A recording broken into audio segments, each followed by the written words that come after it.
Hello, everybody. My name's Milan Starcic. Welcome to Freedom Rising, a podcast dedicated to empowering individuals on the journey to personal growth, lasting serenity, and freedom from addiction. Tune in and join the movement. Your journey to freedom starts here. We neither represent, promote, or demote any 12-step program or organization. We are merely souls on the path of recovery with the desire to expand our lives and experiences and share them with you. Hi, everybody. Welcome to the 54th Recovery Freedom Rising podcast. I'm Milan Starcic with co-host Bryant W. Today's topic is personal coaching and helping others grow. Could you tell us why you chose this topic for today, Bryant, and what those things mean to you? Sure. Thanks so much for having me again. I'm grateful to see you and have the privilege to have another awesome conversation about personal development and the freedom from, things that previously were not working for us. So on the topic, for me, I feel like I'm one of the people that have been blessed to have a lot of really important mentorship in and out of this kind of new way of approaching life. I've been very, very blessed with some of the people that have been guiding me through the process. And I've actually been even further blessed to work in professional settings where I see other people helping other people. And you kind of get a much more broader but also personal perspective on what it really takes individually and collectively to help people through these processes. So I have intertwined a little bit of it in my own professional life, and especially in the last few years. But for me, it's a combination of kind of letting something that already exists keep doing its magic, such as the 12 steps, and then also being open-minded that they even say we only know a little, more will be revealed. So it's kind of being part of the process of, in this portion of our own growth and learning, clearly there's more to learn. Clearly there's more that will be revealed. And I think mentorship, leadership, coaching, counseling, support work, and sponsorship are different manifestations of how, someone that's reaching out for help and someone that's reaching back to give help, that's how that works. And I think it's probably the most beautiful part of this whole thing. Well put. I've always seen knowledge in whatever field, I've done a lot of different things in my life. Yeah. I went to school for business and math and dabbled, was a carpenter for a while, been an audio engineer, been a musician, now podcasting. I'm a realtor for my occupation. And what I see is the world of any field, a bit of knowledge is like an upside down pyramid. Yeah. So, you start with your first point of knowledge, and every time you increase your knowledge, you see how much wider that field of knowledge is. And quite often, the full breadth of the scope of what you could learn about anything is never revealed at the beginning because you can't see past those other levels. The knowledge of advanced physics is irrelevant to a grade 1 trying to learn how to add. Correct. And But it's there. Yeah.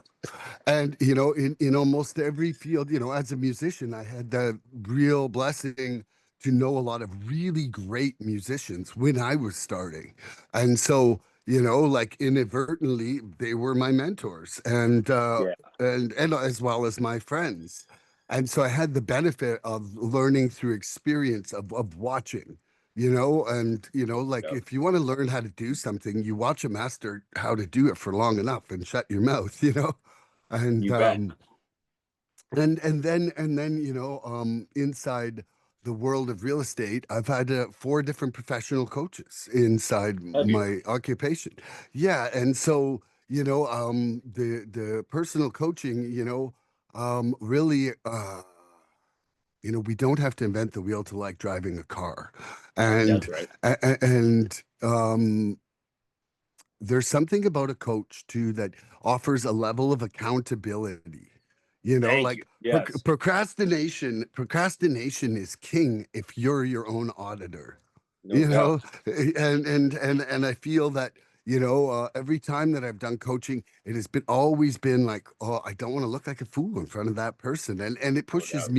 it pushes me to take myself to another level.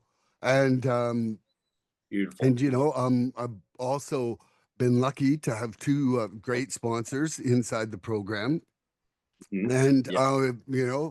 I've also had the blessing to sponsor five different people. And so, Nice. you know, there's uh there's a lot of best intentions and there's a lot of letting go that you have to be Yeah. part of on both sides. And so, Very true. so I'm gonna roll right into my first question here. I'm like, there certainly is no instruction manual to life, and we definitely have a huge advantage over our ancestors in the fact that information is available everywhere. How do Yeah. you see personal coaching as a tool for the modern person? Okay. Very interesting question. So I may be incorrect here, but it seems to me like we're in a phase of kind of development as a group, on an individual level and a collective level. It seems to me that people are becoming self-aware and that there's sort of a transition happening where more and more people seem to be butting up against what they previously thought would bring contentment to their lives, and whether that's someone that's been challenged through seeking, um, relief from that through substance and or a variety of other things. So I think there's something going on there, but I also think that, um, there's just more and more people that seem to want to pass on what they're learning and share what they're learning in so many different areas of life. And now we have, these brilliant ways of doing so, like what we're doing in this moment. So I think it's like a combination of the tools available to us, a shift in consciousness. I think people are sort of, sometimes people use the term waking up a little. Like, I feel like people want to seek something outside of themselves, something a little bit bigger. And there's a lot of people that are feeling drawn to teach and lead or give back or help, in the pursuit of personal growth, it seems. So I think you said something really brilliant. We could have just called it a day with what you said at the beginning, because essentially the accountability part is the part. And you want that to be a healthy dynamic. Like, I remember when I first started, um, living sober, my sponsor was someone that I still pedestalized, which is a good thing because I needed to be accountable to someone. Like, you mentioned, kind of like when there's a teaching, there has to be a teacher and a student, and that what creates the whole thing. And so it may have still been a little bit of an unhealthy way of doing so, but I still wanted to impress this person. I still wanted to make sure that I didn't let this person down, all that good stuff, which was really good at the time. I think I've grown since, but sort of that whole process, having someone to be accountable to, I think was a really important thing, that you mentioned right at the beginning there. You know, one of the best things I heard at a meeting where someone was talking about how they begin sponsorship with someone and Mhm. they immediately tell their sponsees the very first thing is that at some point I will fail you.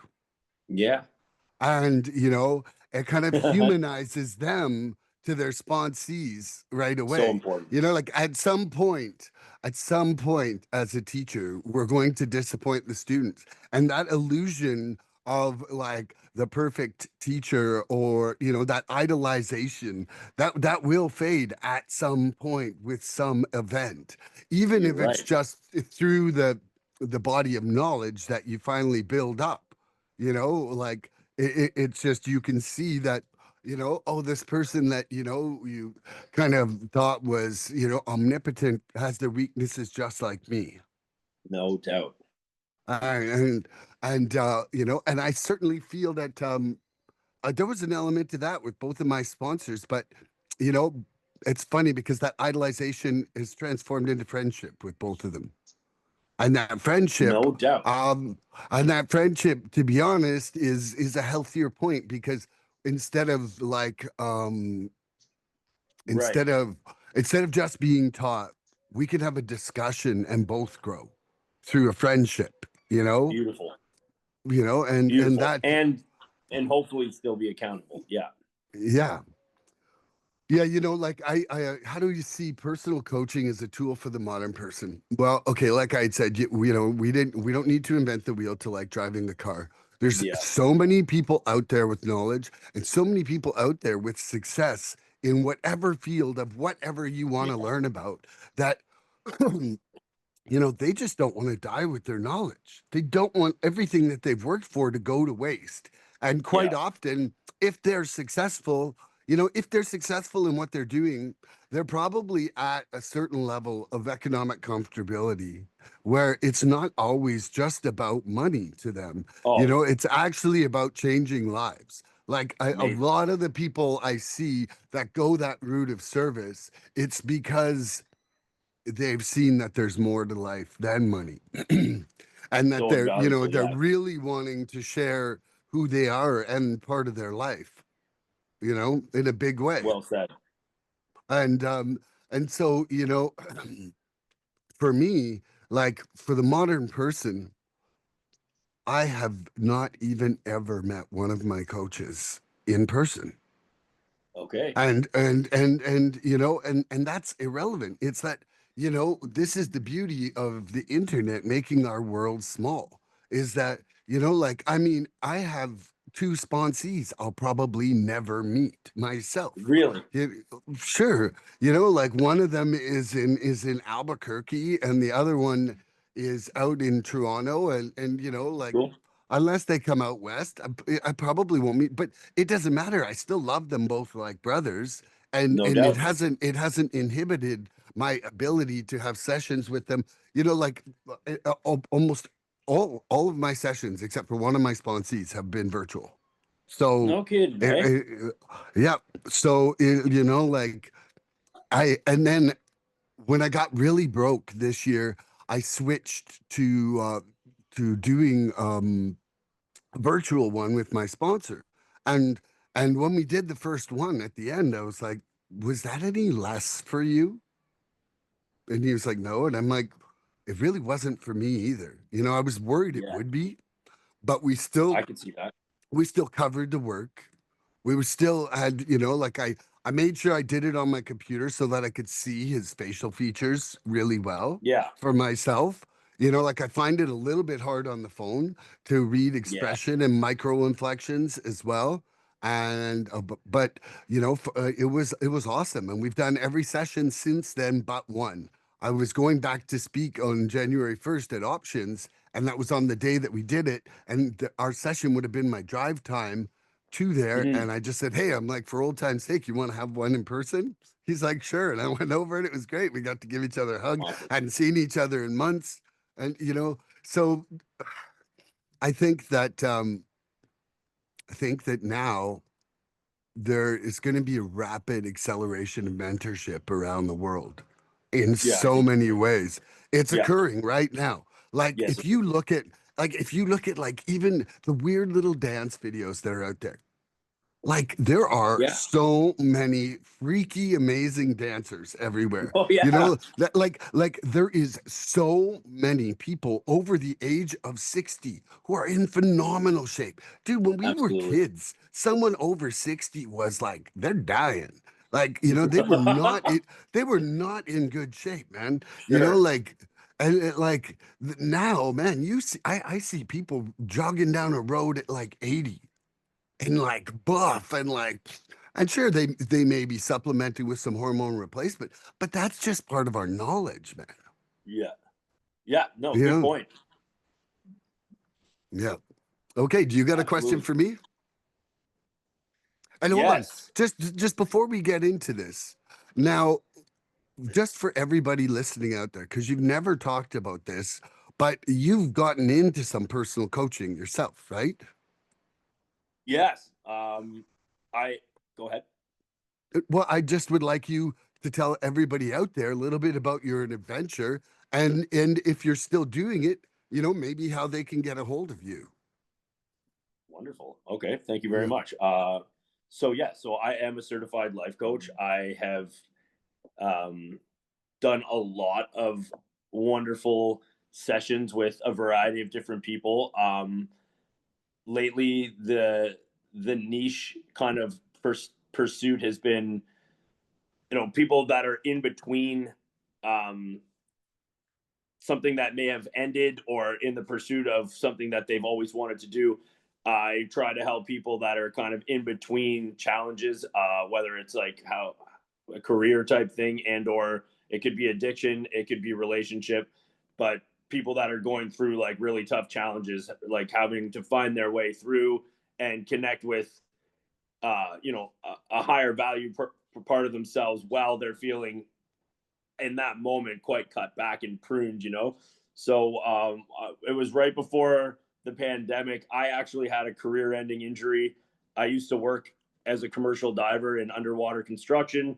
I was quite passionate about that work. It took me years to get involved in it. Massive loss in my life, which is part of what inspired me to work in that area. Basically, I had to figure out a way to take what I thought were still my assets, learn to live with limitations, and even the pursuit of going back to school. I was going to go back and get a master's degree in clinical counseling, and then the pandemic happened, and I chose to take my life coaching certification. And basically, I have a business in that, and so anybody can get a hold of me through my email. It would be my full name, Bryant Wakely at gmail.com.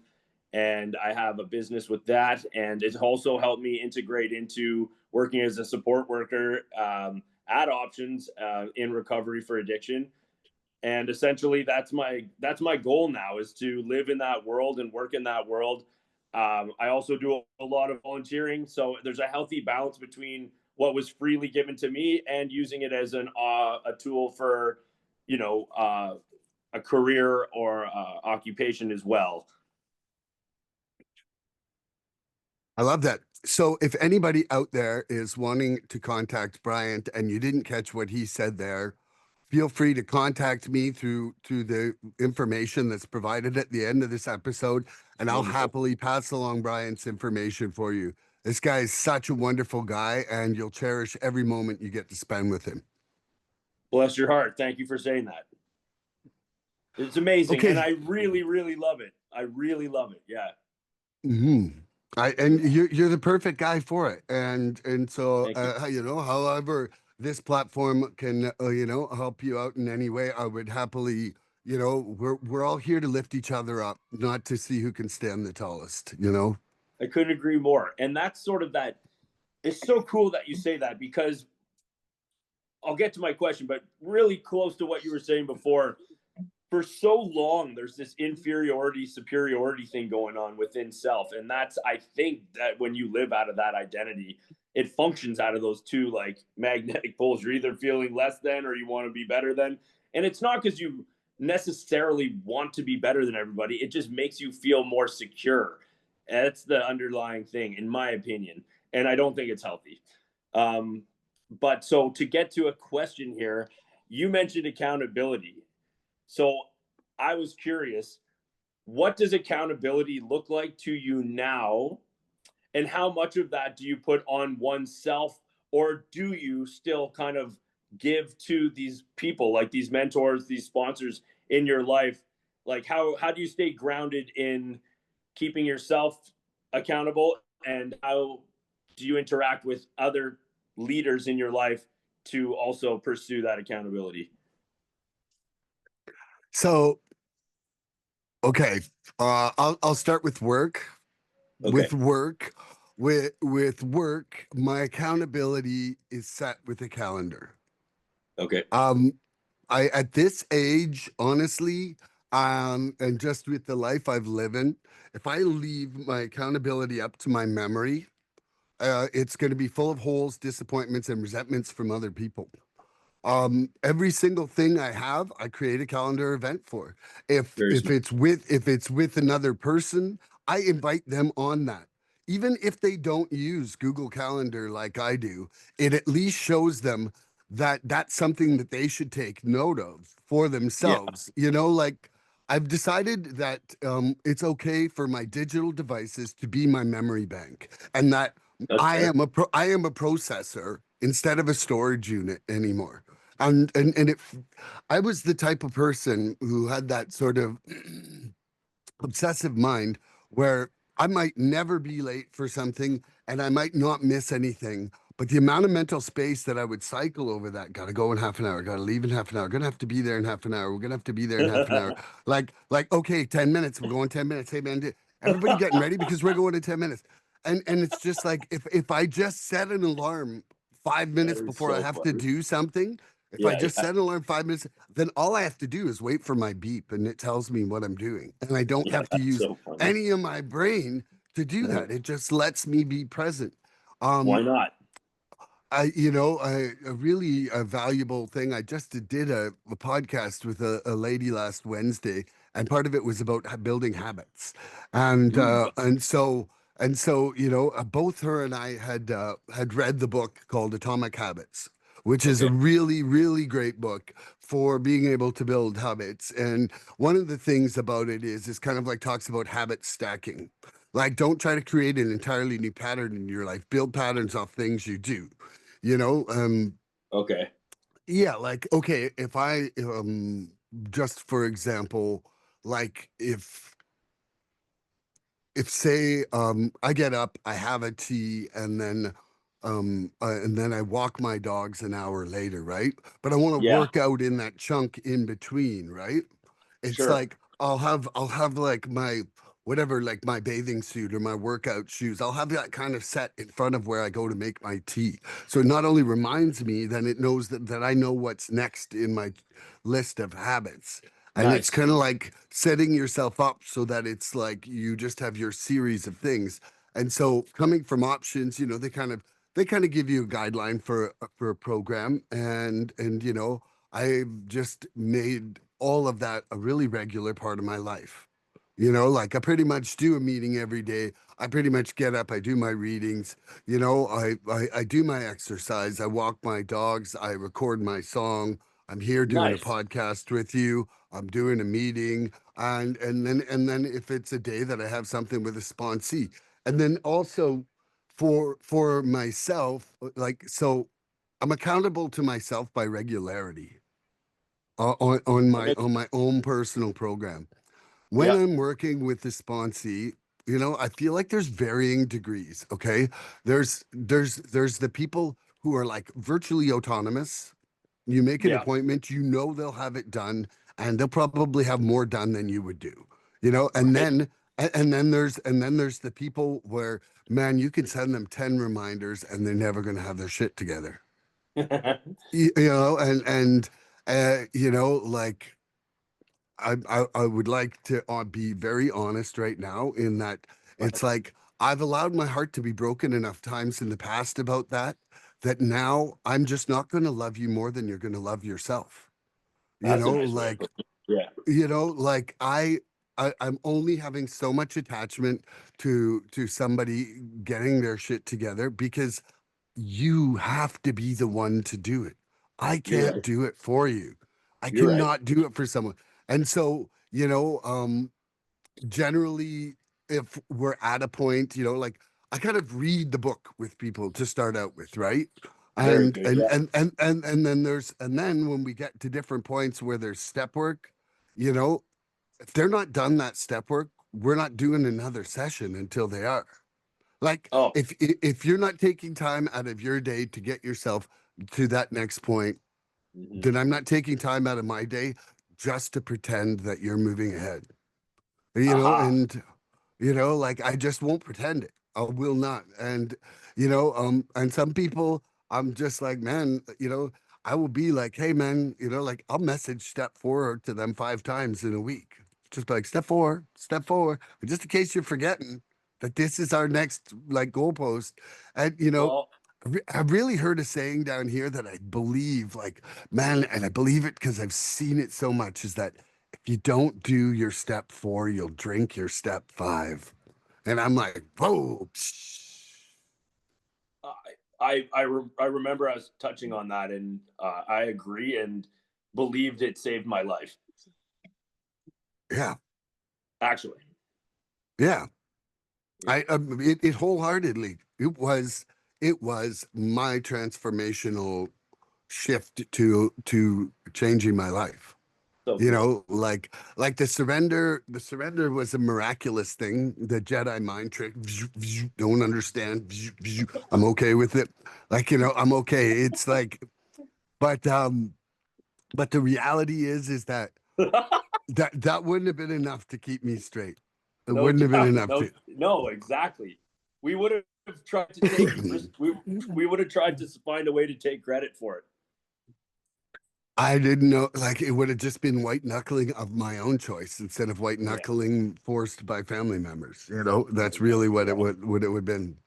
Yeah. And so for you, what's your answer to your question? So I really like what you had to say. I could relate to it all. I love that you talked about the practical, utilizing what's available to you to avoid having to, plague yourself with any unnecessary planning, because you have ways to do it that are so much more practical. So I can appreciate that. And I completely agree with the part on loving someone more than they are showing through action that they love themselves. For me, it was connecting with someone. I'll speak directly to the sobriety. When I when the decision was made that I would work with this individual, and he said, "Are you willing to go to any length?" And basically, you're going to do what I tell you to do. And I was like, "All right, like that's how unbelievably willing I am at this point to not continue living this way." And it worked. And what I was thinking when you were speaking before, especially with the sponsor type relationship and dynamic, it's that you talked about the frailty of the individual, or the humanness of the vulnerability of that person still reassuring. And usually through doing steps with someone, they reveal their own limitations and inadequacies, which is half the reason that you end up trusting that person, and you can trust enough to get that stuff off your chest and do the process yourself. I think that's a critical piece. And I was really blessed. Like the fellow that helped me, I'd say within a week or two, I pushed back a lot. I mentioned that in the first time we spoke, but I basically did what he told me to do. And thank God. And so having that person, similar to how you feel about the four, if I didn't have that man in my life, I know I wouldn't have gotten this sorted out. There's no way. So they make a recommendation to have a sponsor or a mentor. I like to talk about it in both in program and if you're trying to do it somehow other way. But like having that accountability was critical to my following through with the changing of habits. You mentioned habits. I would not have changed my habits if I hadn't had that accountability. And then you become more aware and you become self accountable, because now you're not just like telling some other person, like, yes, I did a gratitude list. It's like, whew, good thing that they believed me. It's like, that you're fooling yourself. So you get to the point where it's no longer about whether someone else believes that you're doing the right thing, and because I really do think there's like this idea that we give off to the world: as long as the world believes me, I don't even have to necessarily follow through, as long as you believe me. And then you get into a point where you can't live with yourself if you're it's better to fall short and be honest than to get someone to believe you and go, oh, okay, I'm off the hook. They believe me, when you know that you didn't necessarily do this or that. You know what I mean? Oh yeah. So I think I fully believe them. yeah. So I think the longer you pickle yourself in this way of life, being accountable to yourself, or they might say a higher power, because you become aware that uh, yeah, you're not. I guess you just get tired of trying to, yeah, pretend that you're doing better than you are, when you know there's an actual solution, and that would just be such a better way of approaching things. Otherwise, if I'm going to lend a hand, if I'm going to play that role in someone's life, I'm just like you. I have quite a bit of patience, but there'll become a time where I just say this isn't working, and I'll say that to someone. This isn't working, even if you think it is. Like, I know it's not, and I'll give that person an opportunity to correct that. For a while actually, but then nature will take its course, and there'll be a falling off and or a recorrecting of alignment, and that person will show you that they're taking it more seriously. But there's a line. I'm learning that in all relationships in my life. There's an amount. There's a healthy amount of accountability, and then there's sort of like an acceptance of the limitations of what others are bringing to the table. Does that make sense? Mm-hmm. Yep, absolutely it does. Yeah. I feel like your camera needs to be turned just a bit because it's like periodically chopping your chin off, just so you know. Whoa, other Better way. or worse? No, worse. Okay, how Yeah. about now? Okay. There we go. See, now that's perfect. Okay. Yeah. Yeah. I like that. Okay, sorry about Okay. that. No, it's all right. I just course correction. Yeah, that's Okay. it, man. No, the course correction. Okay, so each of us has something to give, and allowing us to do that is part of helping each other recovery. It's an ongoing process. We find a niche for ourselves, learn to be comfortable there, outgrow it, and find a new one. A member shared, it seems like the more experience I get, the more inexperienced I realize I am. How do you see helping others as a way to perpetuate this cycle in the program? Awesome. Uh, yeah, that's awesome. So I should have added in the last question, or my response to my own question. I didn't emphasize how incredibly important it is for me to still have these people in my life. Like, I have 3 people that I call mentors and or sponsors.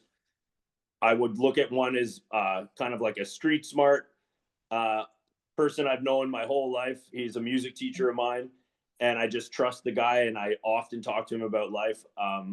And then I have my sponsor that I had when I was in Ontario, and my sponsor from BC, and a lot of other gentlemen that I've brought into my life. But anyway, I just wanted to emphasize how critical it is to still have people Do you that have will. sponsees? Do I you do, currently yeah. have sponsees? Okay. I have 3 at the moment, and I've worked with, I don't know how many people over the last 9 years, but at least 10, something like that. Yep. Okay. But Cool. yeah, I've currently got 3, and I love them. And so yeah, just wanted to emphasize the that you don't outgrow needing people to be accountable to, is what I would say. Um, so back to the question. Hi, can you tell me the last part again? Yeah. How do you see helping others as a way to perpetuate Yeah. this cycle in the program? So Yes. it's like when we find a niche for ourselves, learn to be comfortable there, outgrow it, and find a new one. I remember Cool. shared, it seems like the more experience I get, the more inexperienced I realize I am. Very cool. So I've heard that from many people, including some of like the minds that we all look up to, sort of like the more you know, the more you don't know concept.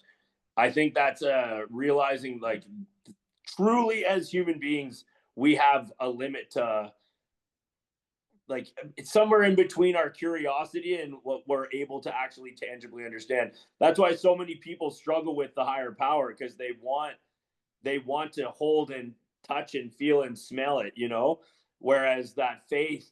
So I think that as your faith grows, you learn to no longer rely on the credibility of things that used to bring you a sense of security, because we talk a lot about letting go, and I think that the more you learn to trust yourself, usually having trusted other people, and kind of getting a really good experience or feedback through that process, you realize that there really are only so many things that you can rely on outside of yourself.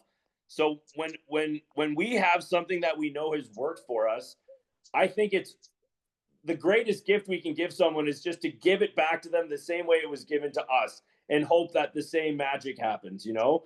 Like when it comes down to this process, if you're going to seek cleanliness and or sobriety, I truly think it would be a huge disservice, no matter how, like if you're a coach, a counselor, I think that it's just from my own experience, I would never limit how spirituality works in anyone's life, but a free, no money, go through the steps, critical.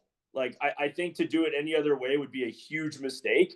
I would feel I feel like I would be doing something almost wrong if I was to like take money and try to coach someone through some sort of psychological process of sobriety or getting clean. I would say absolutely find someone that's willing to help you. No money involved.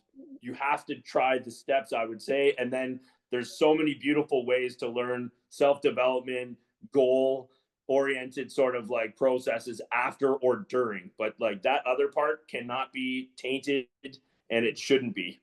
um so back to the question is like that part, if I'm going to work with someone and I'm going to go through that process, no money, it's just something that has to happen organically, and that's why they say that's the spirituality of it is what I think creates that bond and the dynamic between two people. Because in this world we live in, there's such a transactional thing that goes on in most areas of life. When someone sees the humility, the willingness to work with oneself, with themselves in that intimacy, I think that's where that whole thing takes it flowers in its most beautiful expression in that way. I hope that Nice. was sort of in alignment with the question.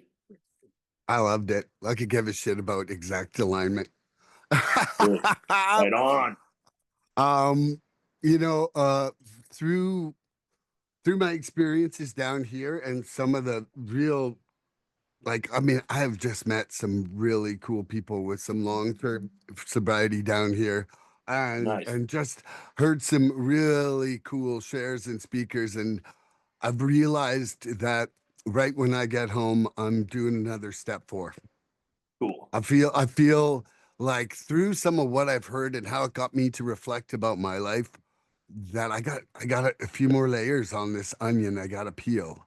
And you know, it wouldn't have come about if I wasn't sitting there with an open mind listening to these people. You know, like it was Definitely. literally um hearing how they saw some of the things from their childhood that I definitely experienced, that I think I washed over in my step work, saying that's not bugging me anymore. And, but now when I'm looking at it, like now when I'm looking at it, one of my realizations just in the last 48 hours is Yeah. that, like, where I grew up in Oshawa, it was really rough.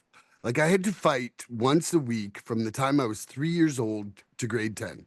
Like I did not every know you week. were from Oshawa. Yeah. And so when I would have to go more than 2 blocks from my home, if I was without another friend, I would have to fight for sure Really? to get across these blocks, or to get back.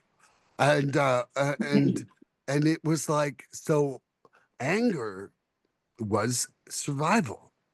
Yeah, And what I've just come to realize is that it's like anger used to be a tool to take away the pain. of Like course. it Yeah. would mean I would get beat up less. It would mean that the fights would stop sooner. Like Yeah. it kind of just made me like this semi killer at the time, and Wow. and like, you know, like I don't walk in fear very much, dude, because I know that I will chew my way through someone if I have to, and I have had to, you know, like, and it's there's just not a lot of people that have had to go through that, and it's just like, you know, like how crazy do you want to make me? Because I'm Yeah. getting home, I'm getting home, I'm getting home. So like, if you're going to try to stop me, then crazy will come to town. But what I've Fair enough. realized is that I'm hanging on to a lot of anger because that used to be one of the only things that made the pain go away.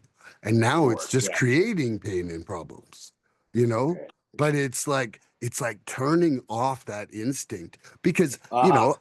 I went right from the point, I realized that I went right from the point that I used to have to fight like once a week to Yeah. my addiction. So I Uh-huh. never had like a Yeah. maturing point there. I No never doubt. had, I never had a growth of like into adulthood in peace. Right. Like I never had a development thing where like I realized that it's like I'm still instinctually using it as a tool that is completely dysfunctional. That makes a lot of sense. And and so I realized that it's more than a step 10 is going to do. Dude, I like, it's like I need to go and really root around in a step 4 super deep here, and it's something that I realized just listening to one person in particular. There was a couple people, but it seems like it's been something that it's kind of been the pathways getting shown to me through these other kind of mentors and mentees. And That so, makes sense.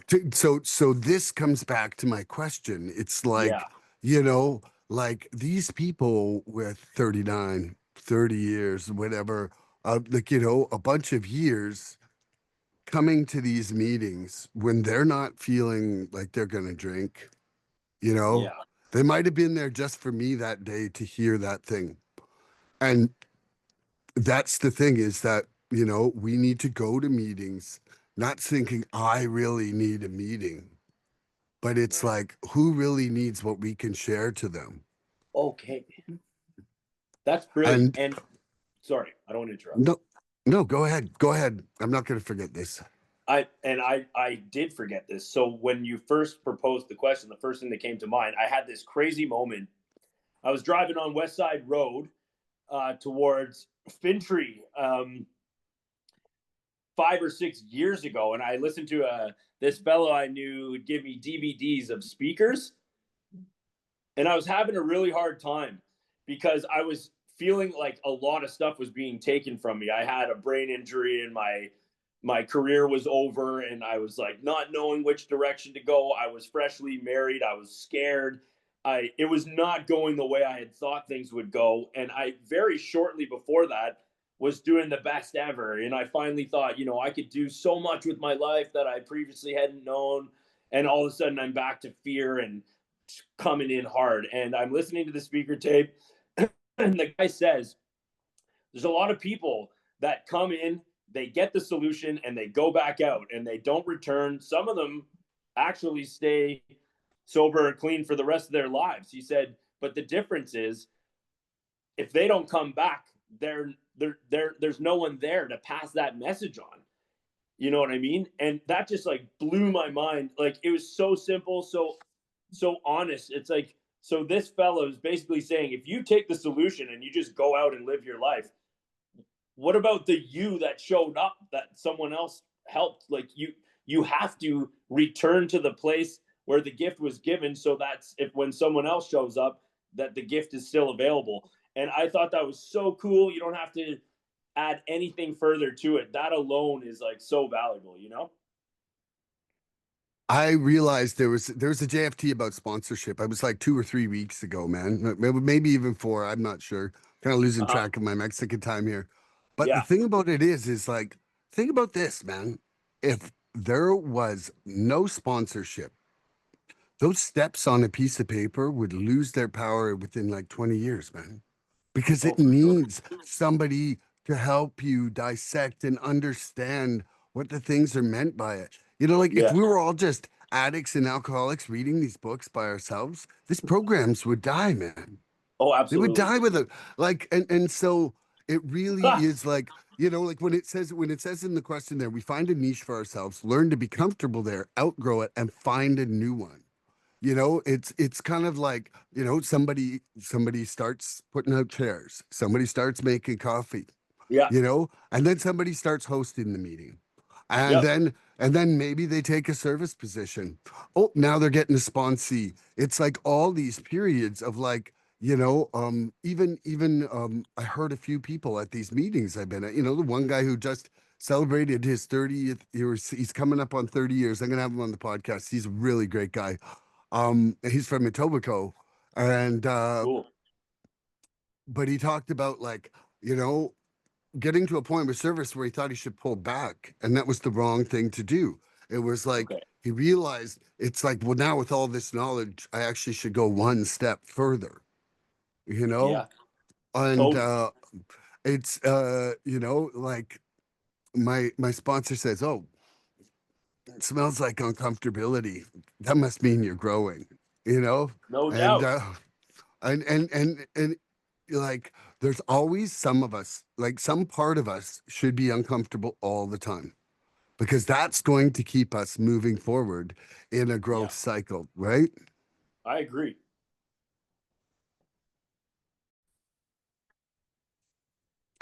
So do you have another question for me, brother? I do, my friend. Thank you. Okay, so I once heard somebody say, don't judge how you're doing based on how you're feeling. Is that something that you can relate to? In other words, just to kind of open the window, often in this process, we can feel heavy, irritable, self doubt. But if you're really honest with yourself, you can be doing, so much better than you actually had been in the past. But there could be an accompanying feeling of either discontent or that same sort of self doubt. Can you relate to that where you know deep down that you're actually doing quite well, but you're not feeling that way? So when you ask that question, the very first thing that comes to mind is something that my first sponsor used to always say. Uh, he would say, your feelings are real, but the facts your feelings are based on might not be. And, so look, like, first of all, that's the truth. Your Right. feelings are your feelings. They are valid, but it doesn't mean that you are making the right response with feelings. Right. You could entirely be like just skewed in your perception, which then, Perception. Yeah. which then is absolutely leading you to incorrect thought patterns, Correct. like I know from doing my step work that my feelings were delusional tools for me to enable myself to keep using. Oh yeah. And so I have a really hard time validating my feelings, because I'm just not sure whether it's my addiction talking, reality talking, a boundary getting pushed, or like just something legitimate. Or to be quite honest, even if I'm just tired, Sure. like I really like what I heard a lady say a couple months ago. She's like, I use my feelings as directions and signposts towards where my program needs to go. So, like right now, um, I'm still feeling that anger is an issue for me. And Okay. so like I was speaking of earlier, like, it's I don't really have that much to be angry about, dude. My life's pretty fucking good, Okay. and so it's something that I need to deal with and get to the root of, and hopefully through some step work, kind of get some therapeutic relief, or from my own release and let go, and hopefully gain some serenity through No that doubt. experience. Yeah. So at this point, honestly, I feel that most of my feelings are not to be trusted. Great insight and a great answer. And tie back to that consideration of doing another step four. I mean, I think that's a beautiful idea and something that probably should be done several times. And I think that can go right back to that other question where, like, the more you know, the less you know, because once you work through all this stuff, once you start having less and less potent responses to things, especially in a negative way, you might sit back one day and be like, who am I? Because, like, you know, you're the guy that had to fight on your way home, like trying to get home, you know, and like you created like this like gnarly inner resistance to this external pressure. And then, you know, you were basically kind of like predisposed to like washing yourself over and over again with that same response to life. And it became part of the addiction. And now as an adult, a parent, you know, like somebody who's now mentoring other people, you think to yourself, there's still something in there, you know, like something that I still need to take a gander at that I would prefer didn't exist within myself. And that's going to be a huge asset for yourself and other people. You know, it Yeah. will. So should I answer that? Yeah, absolutely. Um, just drawing a bit of a blank, but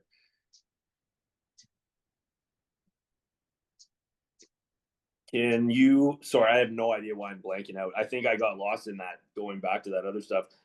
Can you plant a seed in my mind? Direct me. Well, it was your question. So, Oh, yeah, okay. Dude. I'm like, Okay. well, I'm here. you know, yep. I'm here. I for some reason thought that when you answered that it was from a question you had asked me. So judging how I'm feeling on how I'm doing in one moment in a day, I can be like literally I can have a wave come over me of motivation where I'm certain things are going to be okay. I know that I'm going to be okay. I can see the value in where I am and what I'm doing. And within a short period of time, I can be very scared, consider where I'm at, very vulnerable, not where I want to be. This isn't what I planned. And it's really kind of amazing how closely those things can exist in like a short period of time. I think can you give me 1 second? My dog is crying at the door. Yeah, absolutely. No problem. Recording. So on that, it's I think it comes back to that whole idea of familiarity versus sort of like the unknown. And you mentioned that 80-20 and how important that piece is for that kind of that pursuit of knowledge or growth and how necessary that discomfort is. I've gotten fairly good at feeling uncomfortable. whether it's physical or nervous system stuff.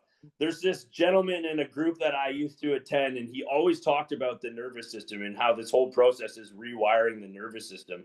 Because, you know, as a young person walking home from school, having to fight your way back to your own house where there was safety, and like maybe even your own home wasn't the safest place once you got home, who knows, right? And so from a young age, if you're predisposed to having like firing, your nervous system's always pent up, like, you know, I know for myself, I had disabling anxiety from like my late teens to my probably mid to late 20s. So bad that I actually found it like it was painful to exist. Someone could say, "Get your shit together. What's wrong with you? You're such a lucky, you know, you're a young man in Canada. You're so lucky. Like, get it together." Well, for some reason, I could come up with reasons. I had a nonstop, constant feeling of unease, discomfort, anxiety, whatever you want to call it. And it wasn't because I had a bad attitude. It wasn't because I wasn't willing to work. It wasn't because I come up with reasons. It was just there. And so I've had a lot of relief from that, yet it still exists in different ways. It just doesn't paralyze me the way it used to. So if I'm the key for me, the very, very key to all things for me was making good decisions, making less troublesome decisions, and seeing the fruit of that happening. And we talked a lot about it the last time we spoke about like the early kind of experiential stuff that gives you the courage to continue doing the steps. Do you know what I mean? Or to like keep pursuing this and don't stop, keep going, even if you're feeling like it's not working, like something's changing. And I can say to this day, lots of things have come and gone, lots of loss, and there seems to be this like inner there's some sort of cord that's been connected within me that has integrity that I didn't have before. And I could be in like a moment where I literally feel like the whole world's against me, or everybody that loves me is misunderstanding me, or all these things that used to tear me into a million pieces. I there's something that holds steady. And that's because I just know somewhere in my heart, even if I'm having a really hard time, something is there that wasn't there before, or it was there and I couldn't see it or feel it, And so that's what inspired my question about knowing that you're doing well in within kind of the context of all things. You talked about perception as well, but not feeling it, because like I've had days where I'm like feeling like this isn't working. I'm lost again. My navigation isn't working.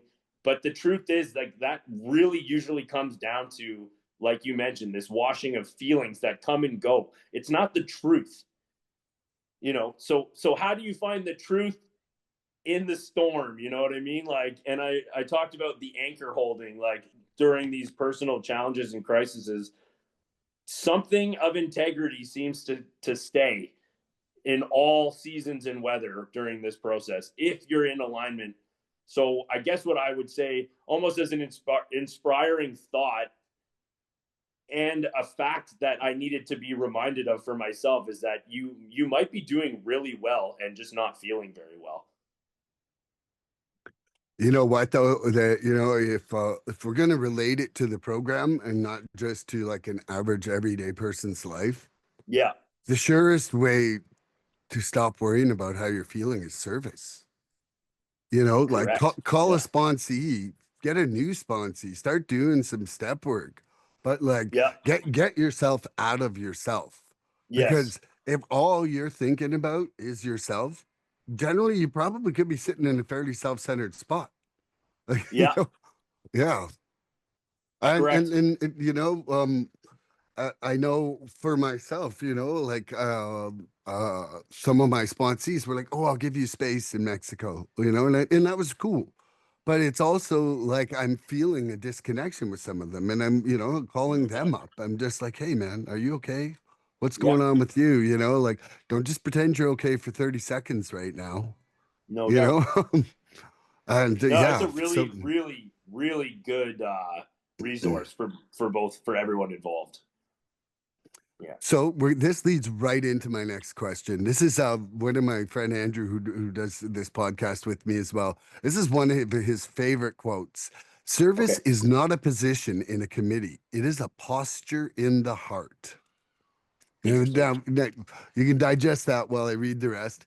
It's a way of life we can practice in all our affairs. It can be as simple as holding a door open, or as complicated as helping a loved one in the last stages of life.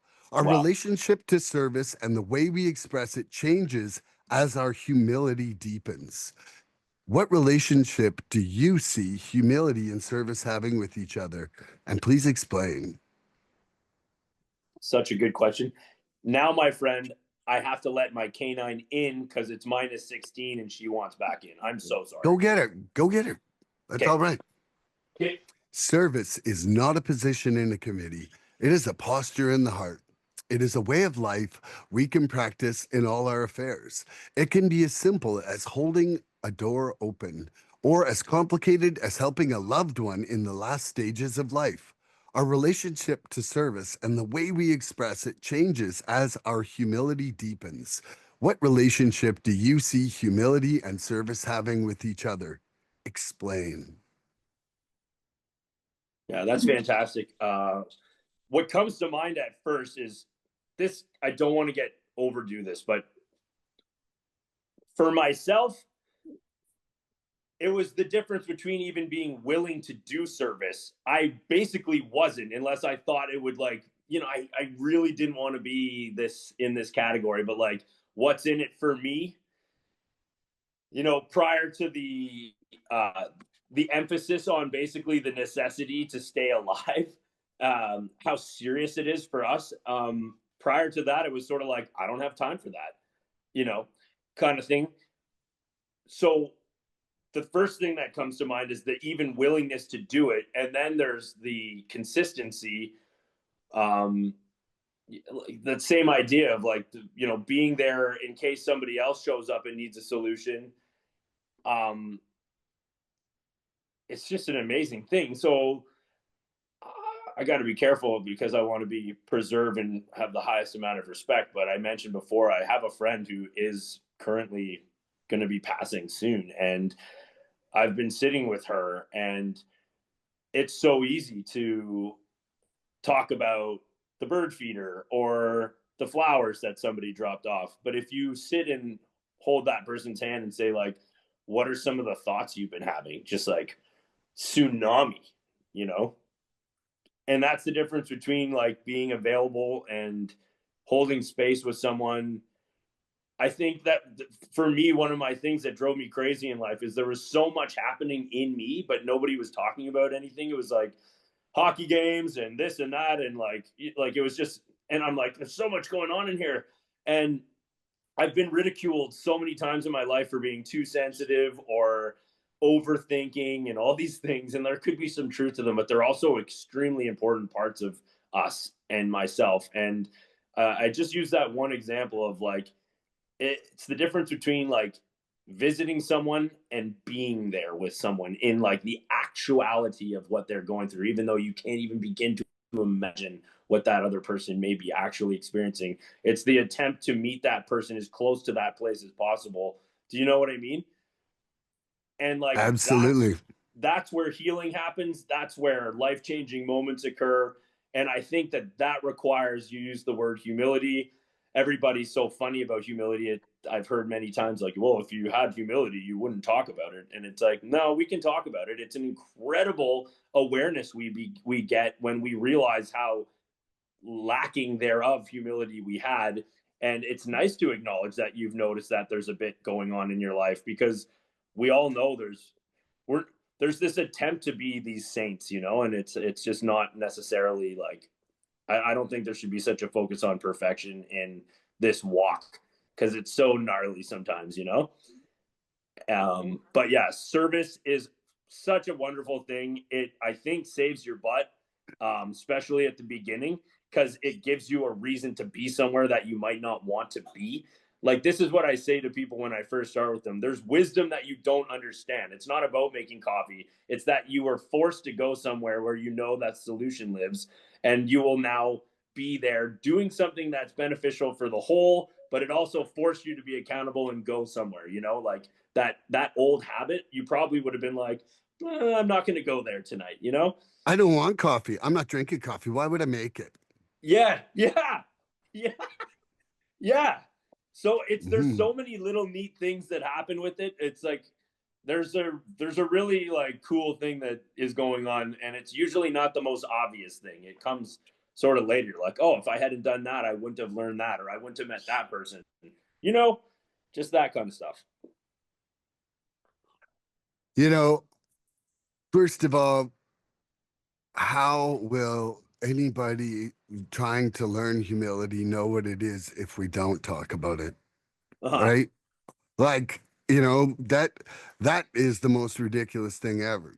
Like if you're talking Yeah, about humility, like I'm sorry, but I didn't even really understand the definition of it. And it's through no, hearing other people's stories of moments, like for me, spend time with someone who's paralyzed and realize how fucking much we whine about nothing. no doubt. Like we can walk and we're whining about this person said that or that's happening today. And they're just like, man, I just wish I could walk and move my arms.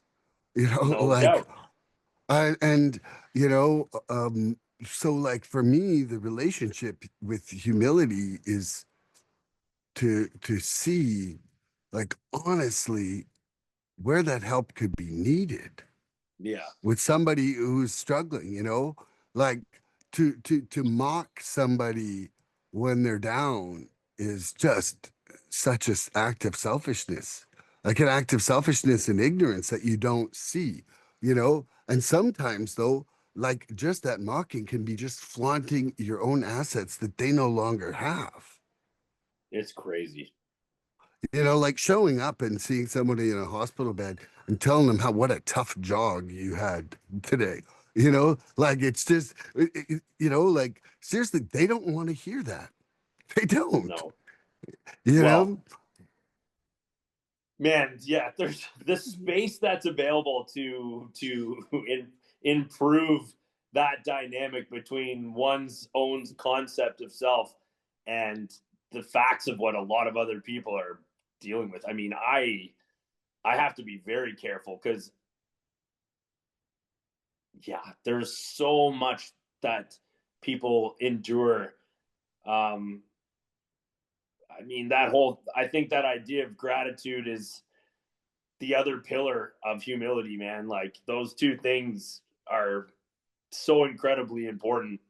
And if you can find a little taste of them in your day, then like, man, that's a huge change in consciousness, I think. Mm. Yeah. And one thing I realized at one point was that I came home and I was chairing all these meetings and I was doing all this stuff. And I was realizing, my service has to start at home. Good point. Like it's like, where's my chore list at home? What do my parents need help with? What can I Yeah. do to make their lives more comfortable? And Yeah. it really you like when it says service is not a position in a committee, it's a posture in the heart. Either Very well. you live service minded or you don't. I agree with you. Like it's not a checklist of like, well, I'm gonna get an A as a sponsee, or like, look at my recovery. I got 97% on my service. It's not like that at all. But it's not though. Like, it really is about all our affairs, practicing these principles in all our affairs. And all our affairs includes every person and every bit, even that person that's ticking you off. Well, how can you help make their day better? Like what is the one thing you could do to help make their day better?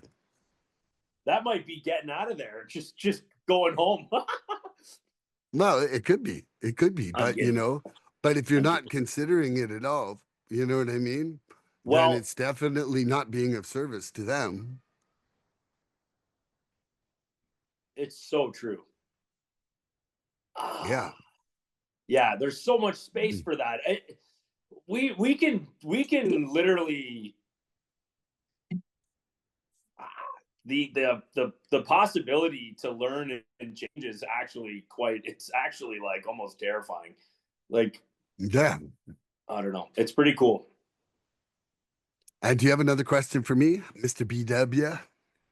Yeah, sure. Looking at some BW questions here. He's got a little power. He's going to Mr. Power BW. Yeah, we're looking on here.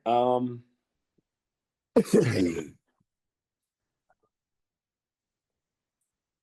okay. So where would you say this is tough? Where are you at as far as what's motivating you these days? Is it because you talk a lot about your creative nature and how important that is and how much that actually is a part of being present? I really like that part of your day, like your expression of yourself. So I was wondering where you're at in your process. How much of your motivation to do the action based things is fear versus creativity? Like to be in the present moment and to take action. Are you in tune with at this point of your journey? How much of it is based in faith and creativity and fear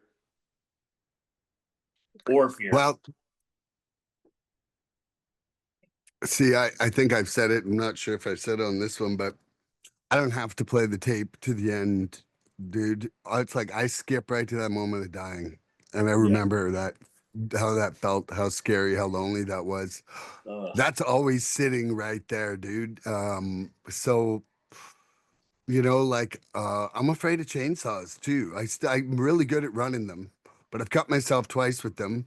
And I know that I'm a cucumber. And Okay. I'm a cucumber with my addiction, and it's razor sharp.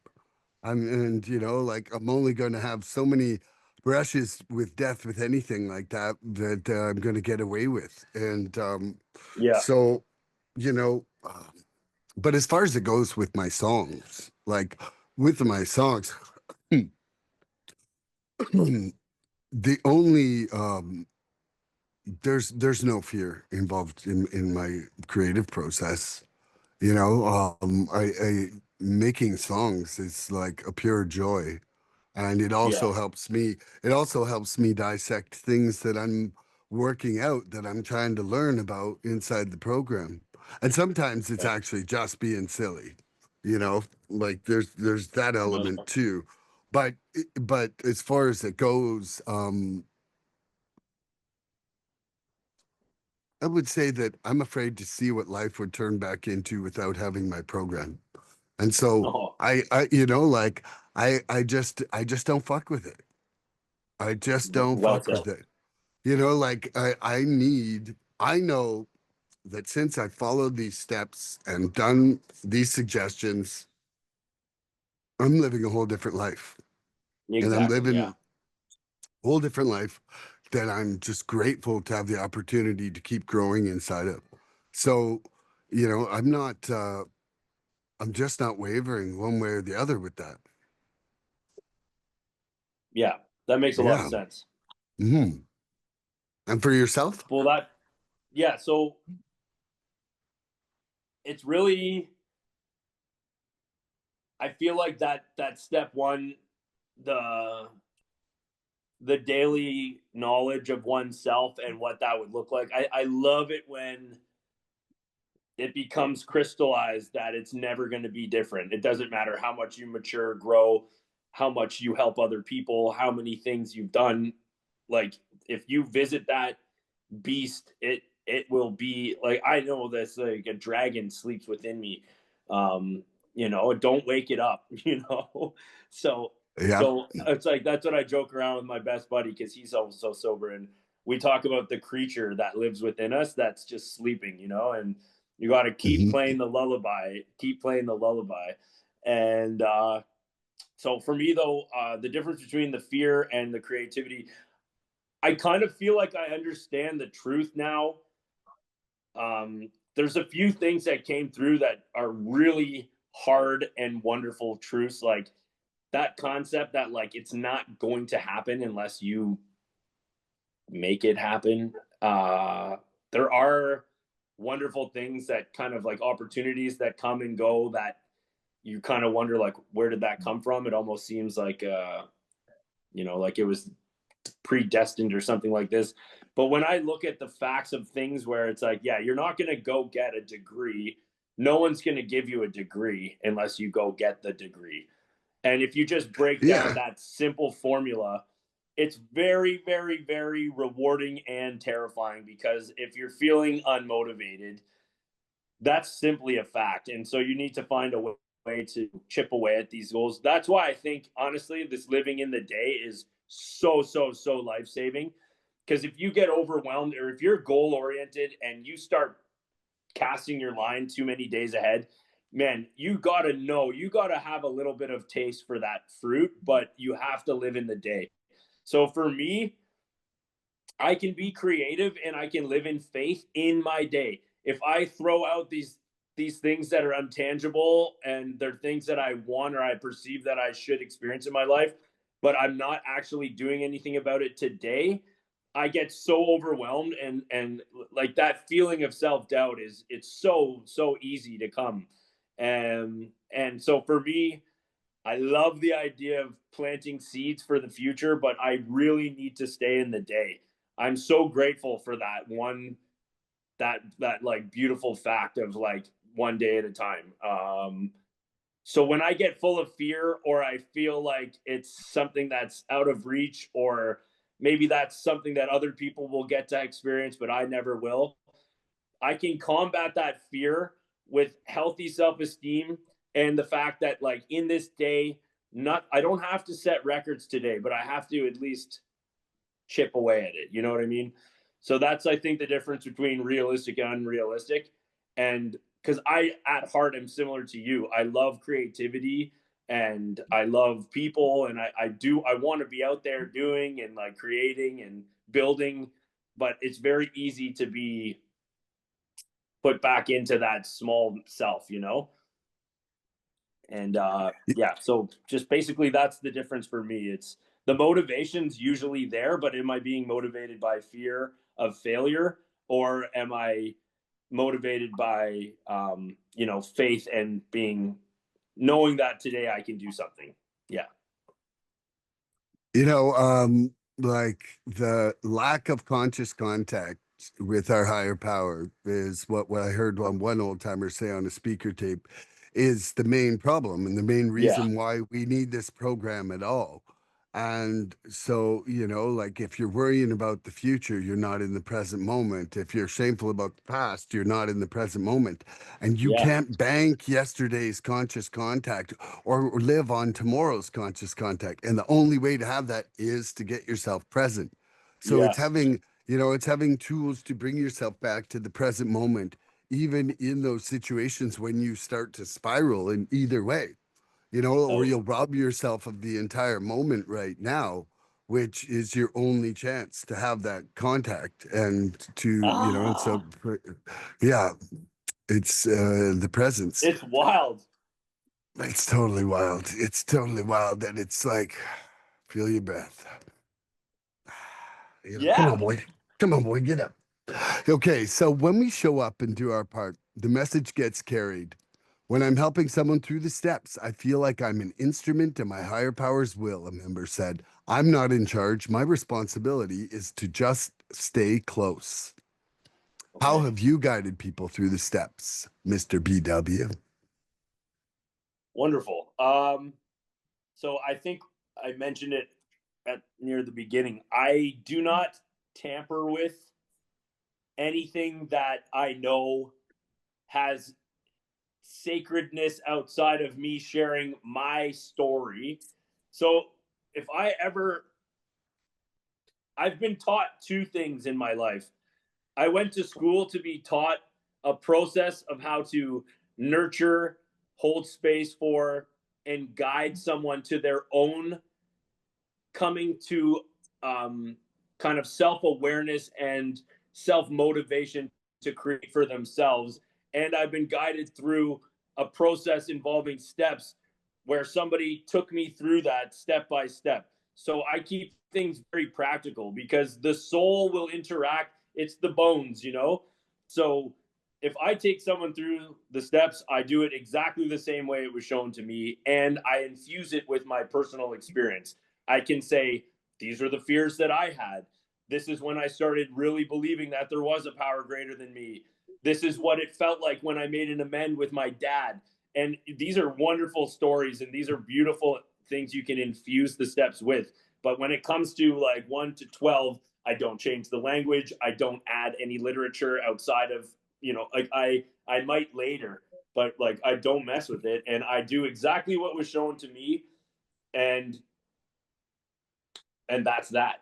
So, but when it comes to yeah, but when it comes to say coaching or practicing self development outside of steps, I still follow like this. I was taught a structure, and I think you can add as much color as you want, but essentially we have to have the rail, we have to have the bones so that there's something to hold on to. And I don't waver too much. I really do believe that the people that have guided me kept that structure in place because it worked for them, and I think that that's a really important thing. So quite simply, I have two things that I do. I stick to the program, and I share vulnerably the experiences I've had, and it seems to so far be something that's worked for me and hopefully a few others. Awesome. Yeah. So I myself use a combination of some of the templates and information that I received from options and some of what I've learned with my current sponsor now. I Okay. think one of the things for myself kind of going into the steps is that I really felt like I was a fool with no tools in the dark. And, think having like lists of character defects, lists of spiritual principles, um, Yeah. lists of fears, like I think it's really important for me anyway to properly identify things. No And, doubt. like every single job, occupation, talent, whatever that I've learned in life, part of it is learning the lingo of that. And so if we're doing step work, then, we need to know what the spiritual principles are. We need to know what the defects are. We need to know what the fears Definitely. are. Definitely. And I think just trying to get people to aimlessly identify things that they obviously haven't Correct. is Yeah. is is is probably a good chance of them not being able to go as deep because part of their limitation is their own perception of identification. No doubt. No and doubt. Yeah. and and so I like to do a combination of that, and um I like to try to get them to just keep moving forward on it. Yeah. Like I would say that, will I seem pushy? Yes, because you're discontent. you know, like honestly, it's like, I mean, I could only take the call like, hey man, I'm just not getting relief so many times. Till I'm like, hey man, just finish the steps. And there's a good chance that something's gonna happen inside that process, you know? Yeah. And that's all. Like I'm not into pretending. I'm not into pretending that everything should be better when nothing's changed. Couldn't Like agree more. yeah, Well, bah, and yeah, even then, like I've joked around several times now in discussions with you, this whole concept of these things aren't going to happen to me now that I'm living in the sunlight of the spirit. Like that's never going to happen to me. Wait till it happens. And then what? Now you're going to go back to your old behavior and go, this wasn't supposed to happen to me. Look what's happening to me. I'm in pain. I'm uncomfortable. All the things I've worked so hard for are not working for me. It's like, no, like they are working, but that's just how that's life. yeah. Exactly. Life is not easy and life does come with pains. And it's how we have a level of acceptance or not towards them that's going to determine our day, you know? Exactly. Exactly. Yeah. Do you have another question for me? Yes. Okay. So it stems from leading by example. They say, um, through practice rather than promotion. Um, how do you stay on track and allow others the space to fail and or find their way, but by leading by example? So how do you lead by example and allow other people the opportunity and space to, I don't think fail is a great word, but maybe to not in that little space where it's not working. What do you do during that time to stay on track and lead by example? Well, I would say, first of all, I would just try to maintain my program. Like, Okay. if, like staying straight and maintaining my program is leading by example in Perfect. Yeah. recovery. Not fearing the steps, doing my own homework, and Okay. and also communicating about things that I'm struggling with and how I'm using the steps to Yeah. to get through them. Right. And like I don't make put myself on some infallible pedestal. I am No. like full of fucking defects all day fucking long. But I'm straight and I'm mostly happy and I'm smiling a lot. Like Yes. literally I like man, people like seem to think I'm way too happy. And Sure.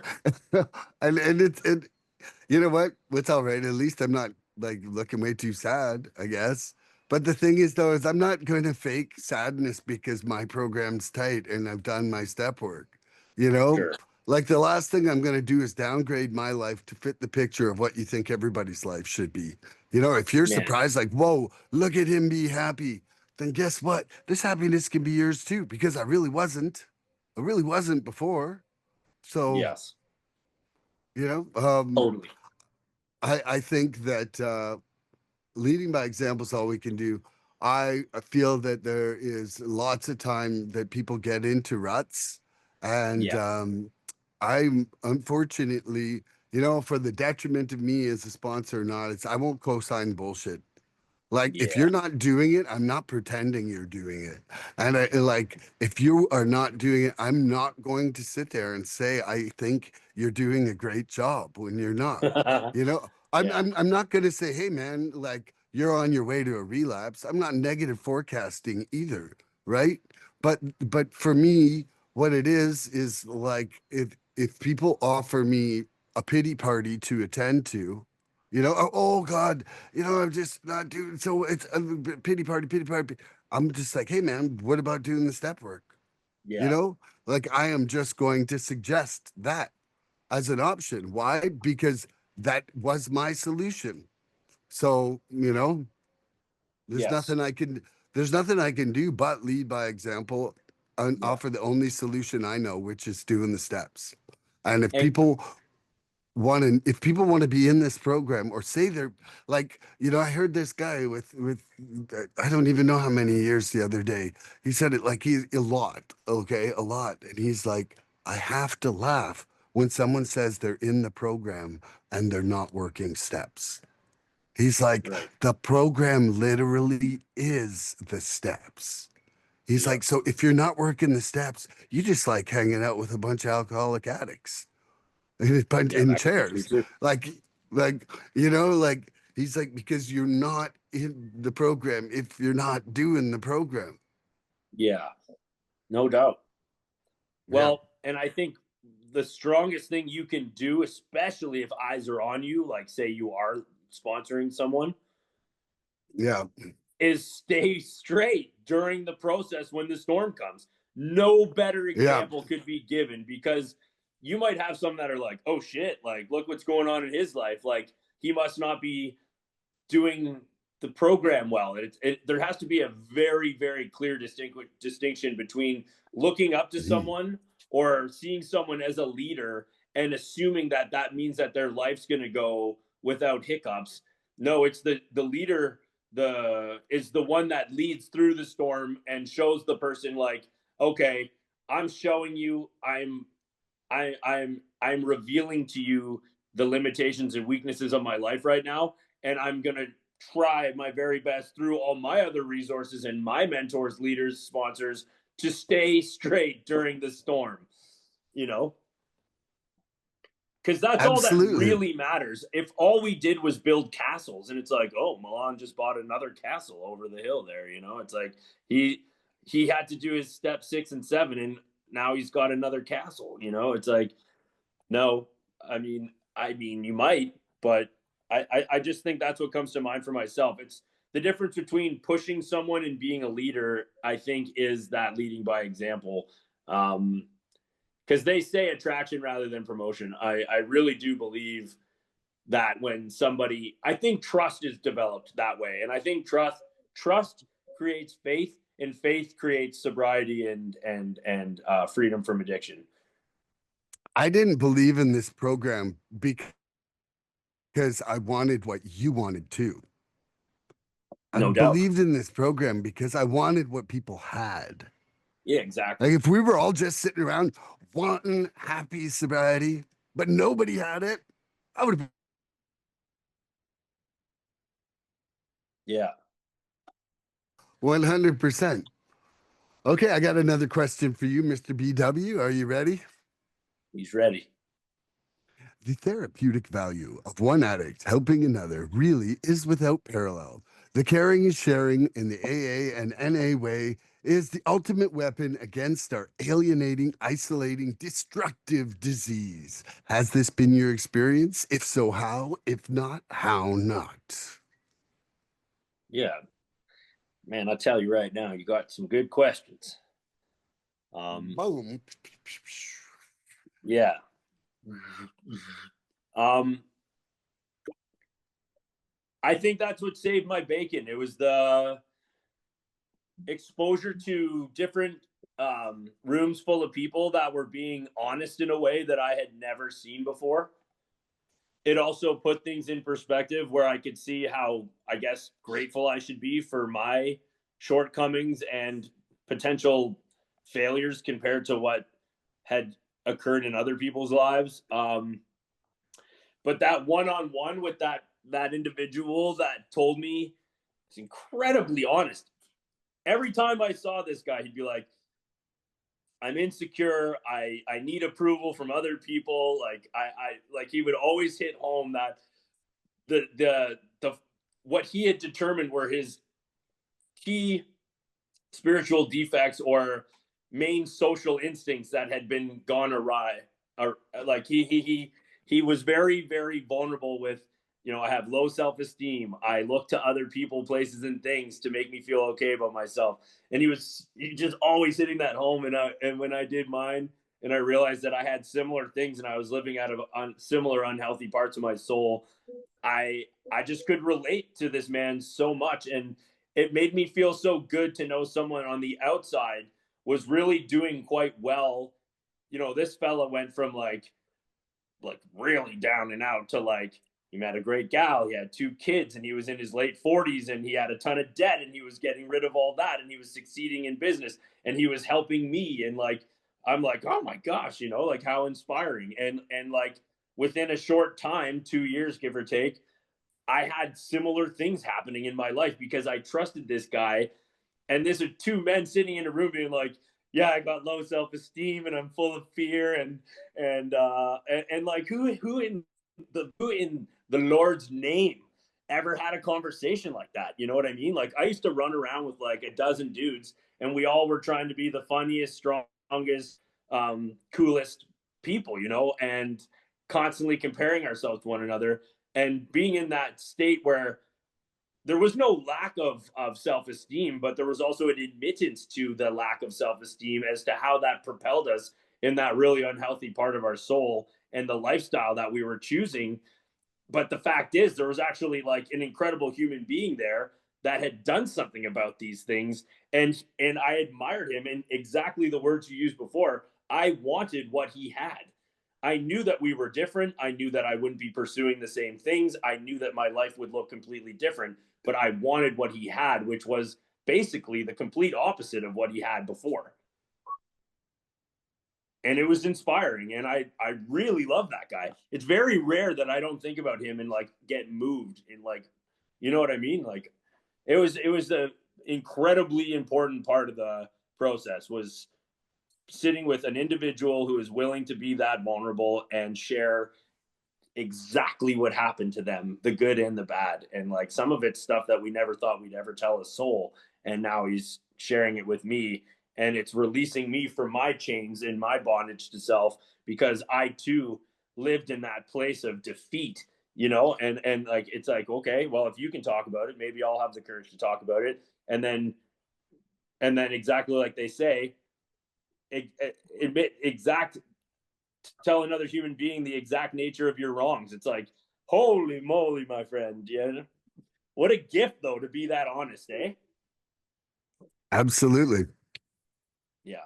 So, my last question's kind of been answered by our other questions. Do you Yeah. have any more questions? I do not. I kind of did. I think it's actually a nice way to tie it up. We already did it as well. Mm. So the only thing else that I wrote down is, what do you do now when you do fail? When you do fall short? What do you do? So I try to look at it. I try to see in for myself, I am definitely somewhat comparing myself to how I used to be, because Yeah. sometimes that's the only salvation I have for my sense of self-worth in that moment, is to say, hey, Mm-hmm. well, at least this time you have an awareness of it, and a desire to change, and that just wasn't even there before itself.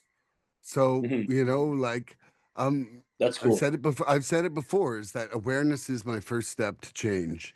And so Amazing. without being able to actually see something clearly, I was never doing anything differently. No doubt. Yeah. That's amazing. Yeah. So in And other so words, yeah, I'm definitely reflecting on it and trying to course correct. And and hopefully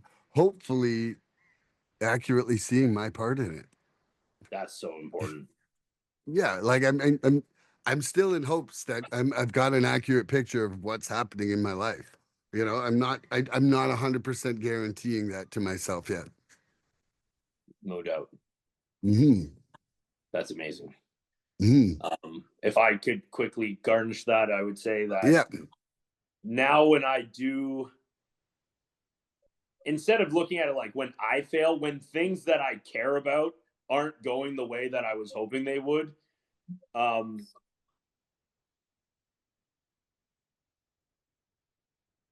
I feel the harpoon, and then I'm like yeah, I guess I used to hang on to things, like really like hang on to things, you know. I've noticed when I speak with siblings about like family dynamic stuff, it's like, man, those wounds are real. They're still glowing. And it could be like 20 years later. I watched my two nephews get into they had a butting of heads, and like the actual it looked like the older brother was actually trying to like meet the younger brother in a nice healthy space, but the pain that the younger brother went through 6 months ago was still so strong that they weren't able to meet in the present moment because the younger brother was still like, you failed me back there and I'm not over it. And I think it's just so amazing, these moments where we feel humiliated or abandoned or whatever the feeling is. I just feel like I'm getting a lot better at having let go of the things that have happened and let that healing be real.